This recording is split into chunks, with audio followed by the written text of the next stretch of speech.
Olá, meu nome é Nayara Gomes, eu sou jornalista e analista de comunicação da Modal Expo, a maior feira de logística, transporte e comércio exterior do Espírito Santo. Eu sou Erimar Trindade, vice-presidente do Sindiex, e estamos aqui para mais um podcast na Modal Expo. Nosso convidado é o Luciano Zapata, sócio e vice-presidente da Sertrade. Muito obrigada pela participação, Luciano. Obrigado a Para você. para começar, eu queria que você contasse um pouquinho da sua trajetória profissional. Vamos lá. Bom, obrigado pelo convite. Um prazer estar aqui com vocês, prestigiando mais um ano. Bom, meu nome é Luciano Zapata, eu sou sócio e vice-presidente da Sertrade e do Banco BTG Pactual também, né? Que recentemente a gente fez um processo de venda e de aquisição. Mas acho que começando do começo, tenho 57 anos, iniciei minha carreira, vim de uma família classe média em São Paulo, sou paulista, moro lá. Vim de uma classe média paulista, né? E sempre muito com ambição de poder fazer coisas, crescer e me desenvolver profissionalmente. De uma forma, nos estudos, na parte acadêmica, enfim, sempre tive lá presente, mas nunca foi muito meu foco de atenção. Desde novo, aos 18 anos, 17, 18 anos, sempre tive essa atenção aí pelo trabalho. Então comecei a trabalhar muito cedo em banco, né? Trabalhei na época era no Unibanco, né? Não tinha fusão com o Itaú. Passei um período lá, fui estagiar na sequência no Banco Francês e Brasileiro, que era um banco de investimentos francês, né? E que depois veio a ser adquirido pelo Itaú. Fiquei nesse banco por 5 anos, que foi, acho que foi o começo de uma grande escola que eu tive, porque passei ali por diversas áreas do banco. Então, comecei a trabalhar um pouco do meu skill financeiro dentro do BFB. Passo seguinte, eu fui para um outro banco de investimento francês também, chamava CCF, Crédit Commercial de France, que era um banco mais focado em negócios, um banco menor, mas mais uma boutique de banco, né? E também foi uma outra grande escola, porque aí eu comecei a trabalhar em clientes mais maiores, clientes mais operações mais estruturadas, com um skill financeiro mais elaborado. E me sentia bem nesse ambiente. Mas logo surgiu uma oportunidade de migrar para o comércio exterior, né? Aí, acho que em 96, eu devia ter alguma coisa ao redor de 25, 26 anos de idade, que era para a Cotia Trade. Quem não lembra, a Cotia foi uma grande escola do comércio exterior brasileiro, porque formou muita gente lá, muita gente está no comércio exterior até hoje, que é o meu caso, e o caso dos meus sócios também lá na Sertrade, mas, enfim, de outras empresas também tiveram presentes lá, e o meu caso não foi diferente. E eu comecei a trabalhar lá em 95, 96, na área financeira, porque a companhia ela precisava montar uma estrutura financeira dentro da área de importação de veículos. E a história vai e volta, né? A gente vai chegar lá na frente novamente. E fiz esse trabalho lá por 5 anos. Foi excelente, poxa, foi um marco na minha vida, tanto do ponto de vista de aprendizado, quanto do ponto de vista de realização profissional. Então, fiz um trabalho bem legal lá, enfim, cresci, me desenvolvi, mas depois de 5 anos esse ciclo terminou, o Brasil estava vivendo uma época econômica difícil e teve toda uma reestruturação e a gente acabou saindo. Meu sócio, que é o Alfredo Egói, né, que hoje estamos juntos lá na Sertrade, e na sequência disso eu acabei saindo de lá também. O Alfredo logo saiu e começou a construir o projeto da Sertrade, e na sequência eu fui imediatamente para lá. E aí a gente planejou e desenvolveu um projeto de longo prazo. A gente tinha essa expectativa, isso na cabeça. A Sertrade começou com baixa estrutura de capital e um planejamento simples também. Não foi nada super pensado, super elaborado. O que a gente sabia? Que a gente tinha conhecimento no segmento, histórico no segmento, porque tinha trabalhado lá na Cotia por um tempo. Enfim, o pessoal que a gente estava trazendo para trabalhar conosco também tinha bastante expertise. E a gente sabia que o mercado ia oferecer oportunidades de crescimento. Então a gente planejou mentalmente aqui uma visão de longo prazo e assim foi. Então eu estou lá nesses 25 anos, sou sócio controlador da companhia, com o Alfredo até 2024. E quando foi em 2024, surgiu uma oportunidade de a gente vender a companhia para o Banco BTG Pactual, que é o maior banco de investimento da América Latina, e a gente tomou a decisão de fazer isso. por algumas razões, né? Assim, a gente pode falar aqui por bastante tempo, mas alguns pilares nos levaram a isso. Acho que o primeiro foi a perpetuidade da companhia. A gente entendeu que com o BTG, dentro de uma estrutura financeira robusta, a gente ia perpetuar a companhia, desenvolver novos produtos, oferecer novos produtos financeiros e não financeiros para os nossos clientes, ou seja, a gente teria mais condições de dar velocidade ao projeto da Sertrade que a gente começou lá atrás. Acho que o segundo ponto foi criar um alinhamento com os nossos clientes, conosco mesmo, de deixar de ser sócio da Sertrade e ficar sócio do BTG, né? Que tem um maior partnership, acho que instalado, eles falam que é do mundo, enfim, mas é um partnership gigante, quase 400 sócios, e a gente se tornou sócio do banco, porque isso cria um alinhamento com o banco, né? Um alinhamento de cultura, e cria um alinhamento também com os nossos clientes. Eu acho que tem a questão de realização, né? Ou seja, você realiza aí todo um legado de construção, acho que isso também foi importante. Então, acho que esses 3 pilares aqui foram essenciais. Já estamos no segundo ano desse processo. O processo caminha super bem, ou seja, é um alinhamento cultural super bem feito. A transição da Sertrade para esse processo do BTG também. A gente definiu também algumas premissas que funcionam super bem, ou seja, a Sertrade trabalha de uma forma independente, ou seja, ela fica fora da estrutura global do banco. Acionariamente sim, mas fisicamente não. Tá? Então a gente toca a empresa do jeito que a gente vinha tocando e conduzindo a companhia, então isso faz parte. Prova disso é que depois do processo de venda a gente não teve nenhuma movimentação, nenhuma reestruturação, ninguém saiu da companhia, então a gente procurou fazer isso de uma forma organizada e assim fez.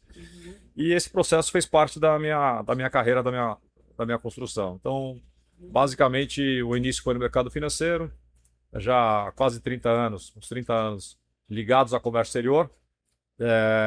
Obviamente que no comércio exterior eu tenho uma predileção, vou chamar assim, né? Muito pelo financeiro, pelas estruturas financeiras, que se tornaram muito importantes hoje. E a gente tem uma equipe complementar e eu faço parte desse processo como um todo. Até porque são 2 assuntos que têm muita relação, que se entrelaçam facilmente, né? Com certeza. Você disse que com a venda da Sertrade para a BTG, a expectativa era desenvolver novos produtos. E hoje, então, quais produtos a Sertrade oferece? Bom, nesse processo como um todo, prioridade 0 era seguir crescendo do que a gente já vinha fazendo. Ou seja, em 2024, a gente encerrou com uma movimentação de faturamento anual, que é uma das métricas que a gente controla aqui de crescimento ou de performance, de 26 bilhões de reais no ano. Então, essa foi a movimentação em 2024.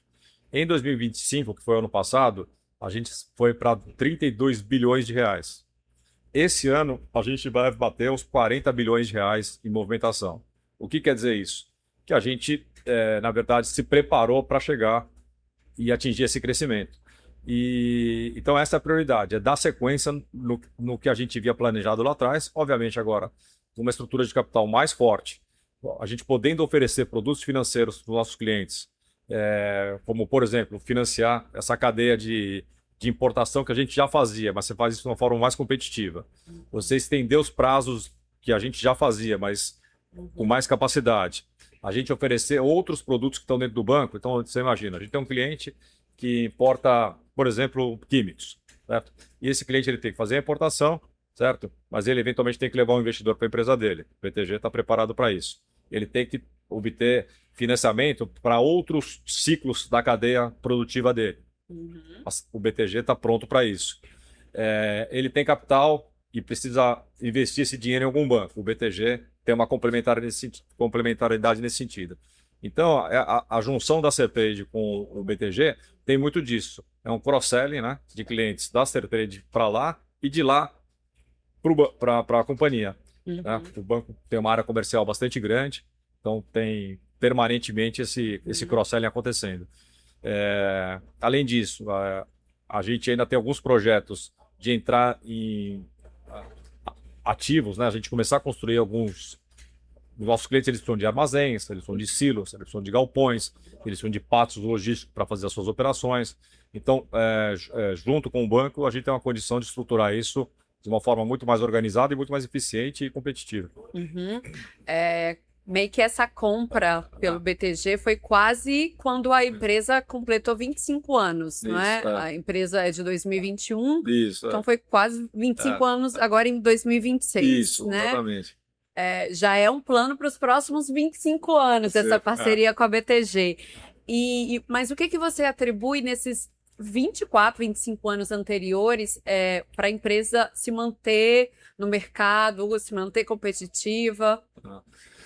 Bom, se a gente dividir em ciclos de 10 anos, tá? O terceiro ciclo ainda não está completo, mas...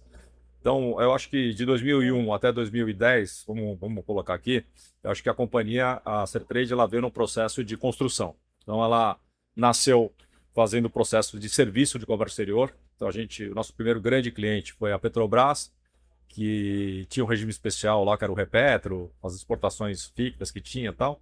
Eles tinham bastante dificuldades em operacionalizar isso, a gente chegou lá para prestar esse serviço. Pô, foi sucesso e a empresa começou por aí. Depois a gente estruturou uma área de importação, que é a que está aqui até hoje. A gente montou uma área de exportação também bastante forte na época. A gente tinha uma empresa que se chamava Serlac, que fazia exportação de produtos lácteos, basicamente leite em pó e leite condensado.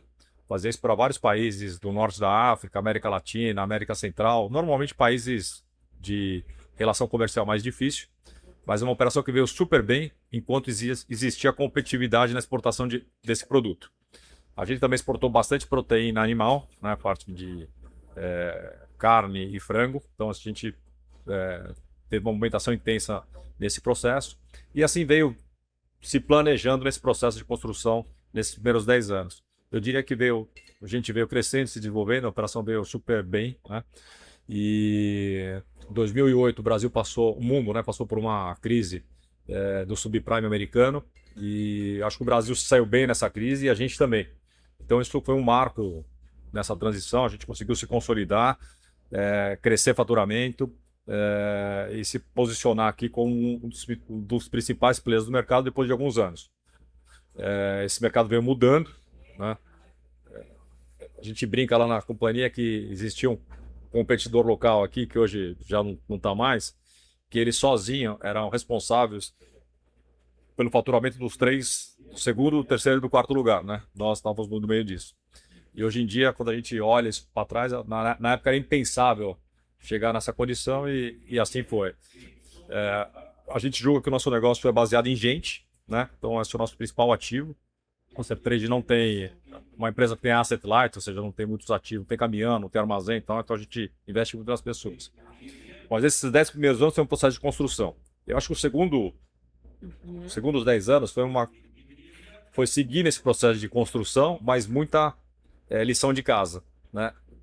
Foi uma década aí que o Brasil, no começo dela, passou por uma crise moral, vamos chamar assim, e também uma crise econômica muito profunda, né? Teve o impeachment do presidente, depois você teve a questão lá do mensalão, etc. Então você teve todo um processo aí que mexeu muito com a economia, a gente foi atingido por isso. E lá a gente falou o seguinte, poxa, onde a gente é muito eficiente e a gente não é tão eficiente. Então eu diria o seguinte, foi super importante para a gente chegar onde a gente está hoje. Porque de lá a gente fez uma lição de casa profunda, a gente entendeu que algumas áreas não faziam parte do nosso DNA e a gente desativou. E a gente basicamente concentrou nossa atividade na operação de importação para grandes clientes em vários setores da economia. Então, o nosso negócio é muito mais ligado ao processo, ao serviço que a gente faz propriamente dito, a toda a engenharia tributária. O Brasil tem uma complexidade tributária bastante grande, então a gente tem bastante expertise nisso. No financeiro, voltando um pouco lá nas origens, né? Então, acho que a gente colocar o balanço, colocar recursos para financiar essa cadeia e ganhar escala, a gente acho que usou bastante bem. Logística, porque a logística está intrinsecamente ligada a esse processo, né? Quando a gente sugere para um cliente mudar, não importar para São Paulo, importar para o Espírito Santo, você tem uma mudança logística nesse processo, então a gente tem todo um know-how sobre isso. E eu diria tecnologia. A gente vem investindo muito em tecnologia ao longo dos anos. Hoje está muito evidente, né, com os agentes de IA e tal, mas ao longo do período lá não foi tão evidente, a gente seguiu nesse processo e hoje a gente diria que a gente tem bastante destaque nisso. E na certificação e na qualificação da companhia. Então a Sertrading, ela tem uma empresa super certificada, super qualificada, e eu acho que isso tudo nasceu nessa segunda década. Então a gente teve uma barrigada, eu diria que de 2015 a 2017, 2018, mas em 2018 a gente sentiu que o ambiente econômico estava mudando e a gente estava pronto para crescer com a operação de uma forma organizada. E assim foi, tá? Em 2018 a gente faturava mais ou menos de 3 a 4 bilhões de reais, né? Passaram-se assim, 2024, como eu falei, 25, 32 e 40. Então, assim, o que foi isso? Então, acho que a economia deu uma oportunidade para a gente chegar até aí. Eu acho que a gente reorganizou, foi muito focado, disciplinado, definiu um target, definiu aonde a gente queria chegar e como. E eu acho que foi acertado o processo.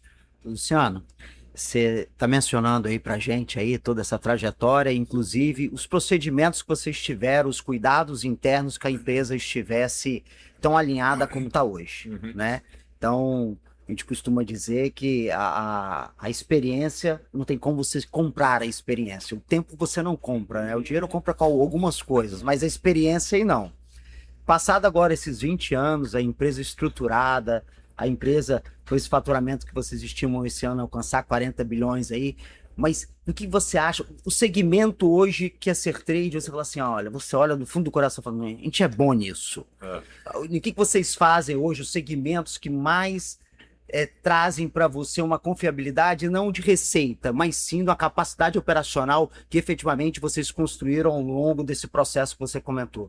A tua pergunta é ótima aqui. Acho que antes de falar de segmento, eu vou falar da estrutura, tá? Eu acho que para a gente todo segmento é importante. Obviamente tem um segmento que tem maior relevância, que trazem mais faturamento ou que trazem trabalho mais elaborado, outros menos, mas eu diria o seguinte, todos os clientes todos os segmentos são super importantes para a companhia. O que eu acho importante é definir um target, com quem você quer operar, né? Então, o Brasil, salvo engano, o meu deve ter 50 mil importadores por volta disso, tá? E deve ter uns 2 mil importadores super grandes, super qualificados. E é nessa turma que a gente se qualificou, né? E por que isso? Porque a gente entendeu que aí você tinha operações mais elaboradas, que eu acho que tem a ver conosco. Você tem uma especialização técnica maior. A gente acha que por aí também a gente vai super bem. Eu acho que é uma exigência da prestação de serviço também melhor. A gente foi bem. Eu acho que tem um risco menor, né? Ou seja, são operações que você tem clientes mais estruturados. Então você tem um risco de crédito quando você faz a operação menor. A gente tinha muita preocupação com isso.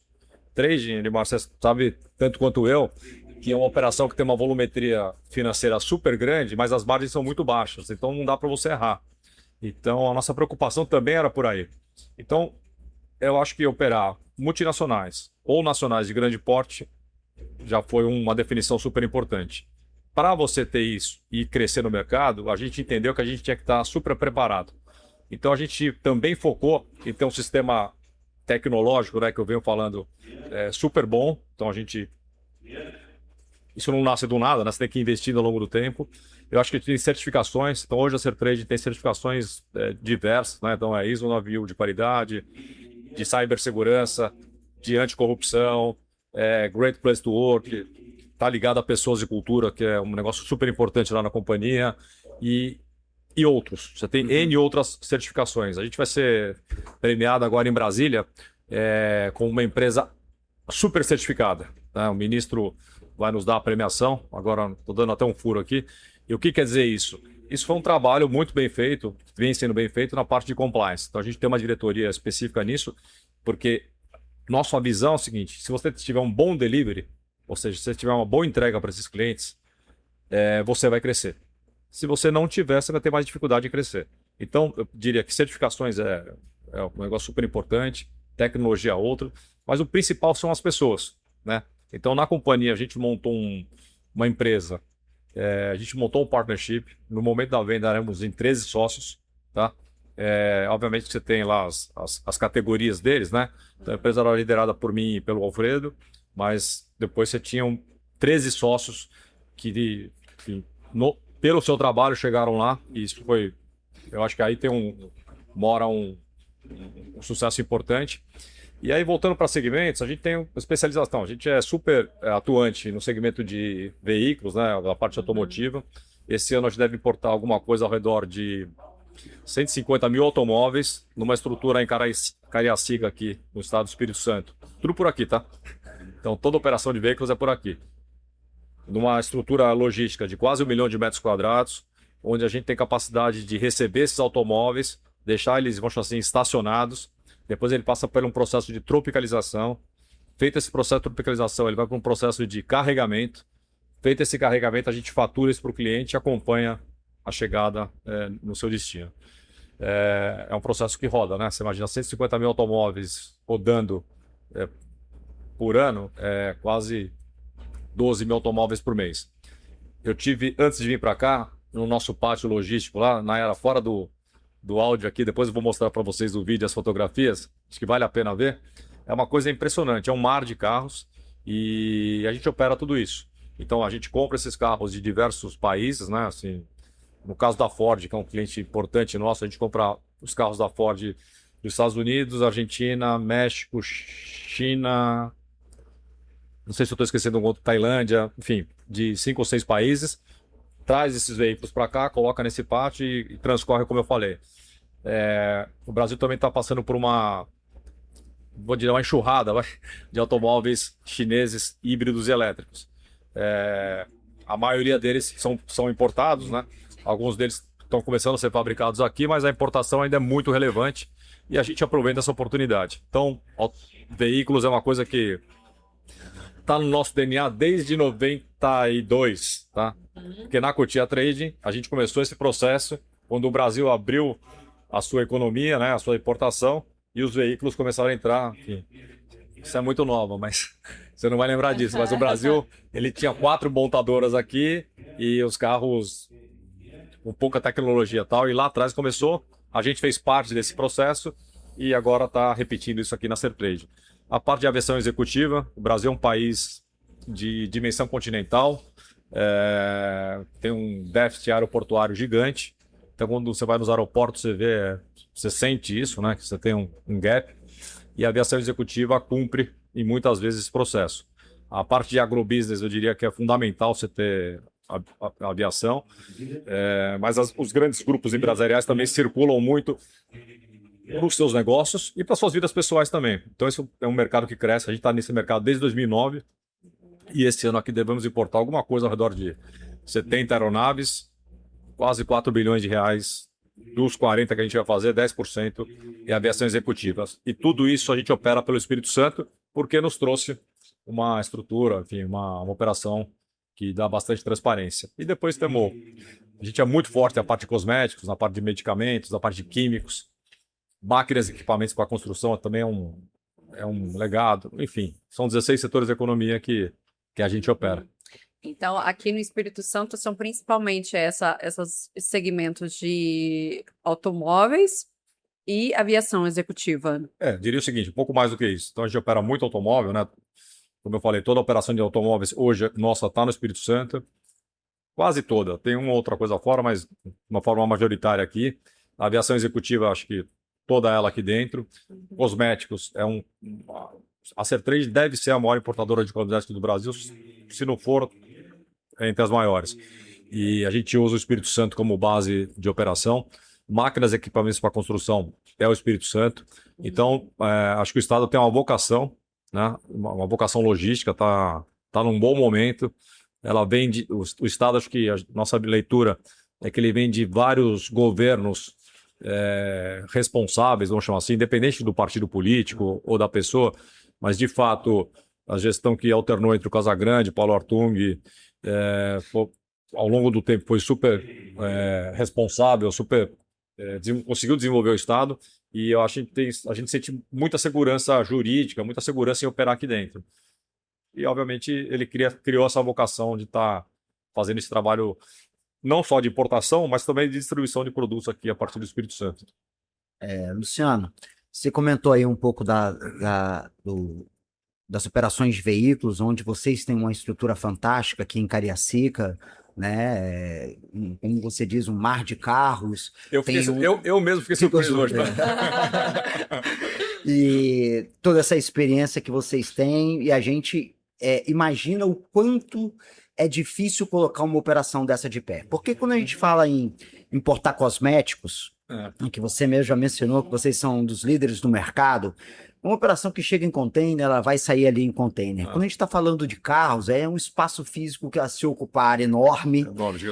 E quando a gente fala de espaço físico e ocupação, a gente fala de outros órgãos que estão envolvidos, como Receita Federal, para você ter área para colocar todos esses produtos. Depois, esses veículos. Passa também por a questão da tropicalização, que a gente chama do veículo, para ele fazer as adaptações, fazer os setups que são necessários, a utilização dele no Brasil.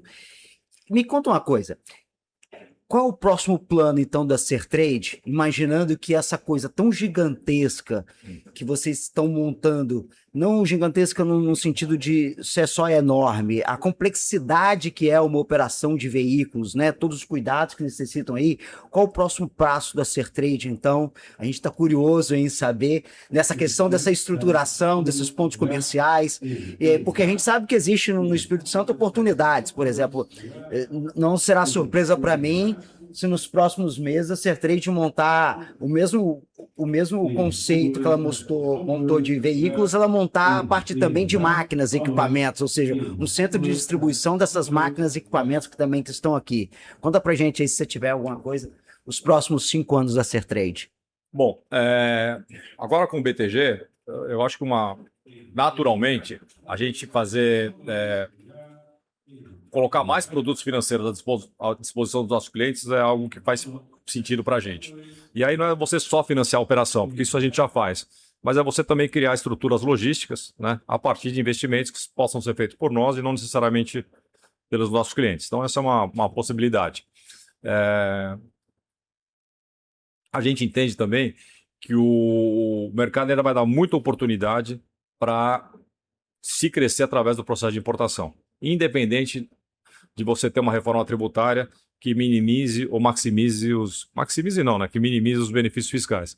A gente está com a cabeça feita em relação a isso, a gente não sente que isso vai ser o fim do nosso negócio, mas vai mudar um pouco o modelo. E nesse contexto, a gente entende que a estrutura com o BTG pode ser muito melhor.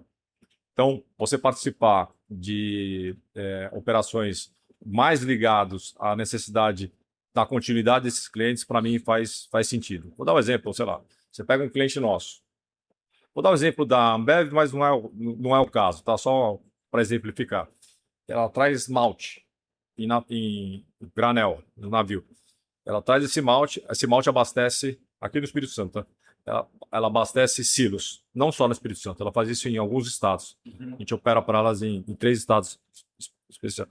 Ela enche o silo. E esse silo enche um caminhão. Então ela traz 25 mil toneladas, põe no silo e a gente vai faturando caminhão a caminhão, que é 25 toneladas. Beleza. Então, o silo precisa existir. A gente pode fazer esse trabalho de construir uma estrutura logística para esse cliente ou operar totalmente essa estrutura logística, ou seja, desonerar o cliente e trazer isso para dentro de casa. Acho que tem outras estruturas, até Fabris, que podem ser pensadas, entendeu? A gente, obviamente, olha um pouco isso. Dentro do BTG, a gente entrou de uma forma complementar, porque o BTG ele já tinha uma operação de exportação bastante forte, é uma operação que chama BTG Commodities, que eles basicamente fazem exportação de grãos, ou seja, soja, milho, estão colocando outros produtos dessa linha, né? Colocando algodão, enfim, outras commodities agrícolas, mas eles podem fazer isso de uma forma até um pouco mais acelerada. A gente pode ter uma contribuição nesse processo e quando a gente tem a Sertrade ao lado, então você tem uma operação totalmente redeada, né? Uma operação grande de exportação de commodities e eventualmente até outros produtos, e uma operação grande na parte de importação. Então essa junção, está tudo dentro do mesmo guarda-chuva, eu acho que pode trazer ativos portuários, pode trazer ativos logísticos que não necessariamente a gente tem hoje, entendeu? E o Espírito Santo pode fazer parte dessa linha de raciocínio. Você reforçou a vocação do Espírito Santo, essa vocação logística, e, bom, a Modal Expo nasceu com essa missão, com esse propósito, né, de divulgar ainda mais esse potencial do Espírito Santo. E como você, enquanto participante vice-presidente da Sertrading, tão atuante no comércio exterior, você vê a relevância de uma feira como essa? Olha, eu acho fantástico, tá? É uma feira regional, né? Estamos aqui no Espírito Santo, mas a gente sente aqui que o mercado está super ativo aqui na feira. Já é o segundo ano que eu participo do evento, né? A gente ainda, enfim, não tem um stand aqui, mas acho que eventualmente é até o caso. E ela, vamos chamar assim, se assemelha à Intermodal lá em São Paulo, vai, de uma forma regional. Então, vindo aqui hoje pela segunda vez, né, já pelo segundo ano, eu sinto que há um crescimento, né, um movimento maior. Estamos começando o dia hoje, né, acho que abre às 3 da tarde, mas eu estou percebendo aqui que você tem grandes expositores. O Estado vem passando por muitos investimentos, né? Então você tem lá a Emetame fazendo um porto novo, você tem a Aracruz ali com o Porto Céu movimentando, recebendo outros produtos dentro do porto deles. Quando você passa nos armazéns logísticos dos automóveis, eu citei aqui, você vai nos EADs, que é o Terca, GDL, poxa, você vê, não só cheio de veículos, mas cheio A operação está pulsante. Está né? pulsante, está pulsante e com bastante investimento. Então a gente acha que a Modal Expo é um complemento de tudo isso. Vocês estão de parabéns aqui porque realmente vai trazer muito resultado. Né?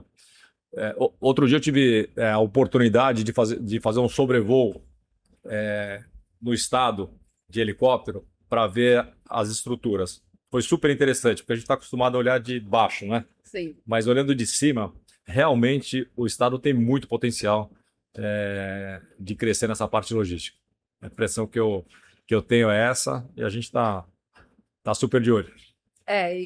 E que o setor conte com a Modal Expo para isso, né? E a Modal Expo também conta com a participação da Sertrade aqui ano que vem, né?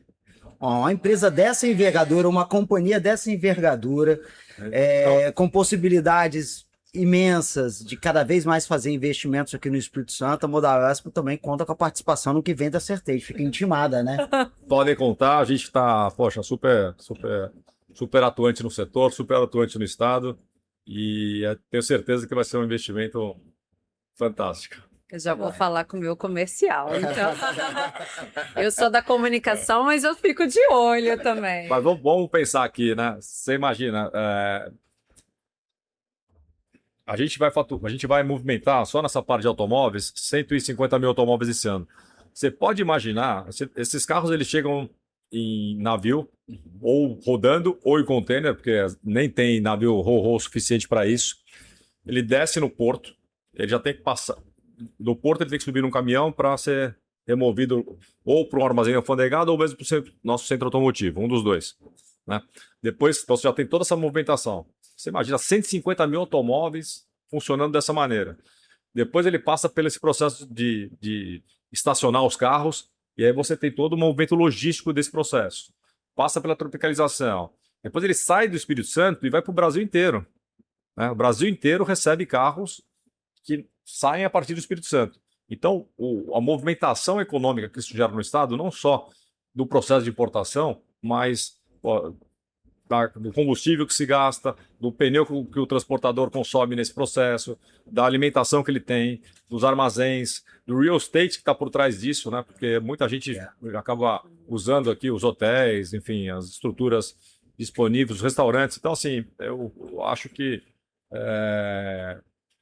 o Modal Expo está no meio de tudo isso. Né? Tudo tem essa questão do modal. Luciano, eu agradeço a sua participação. Erimar também, agradeço a sua participação. E o meu comercial vai entrar em contato, que a gente trabalha em conjunto. A gente espera vocês na próxima feira. Então. Não, vai ser um prazer.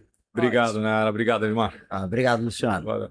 Esse foi mais um episódio do podcast da Modal Expo, a maior feira de logística, transporte e comércio exterior do Espírito Santo. Obrigada.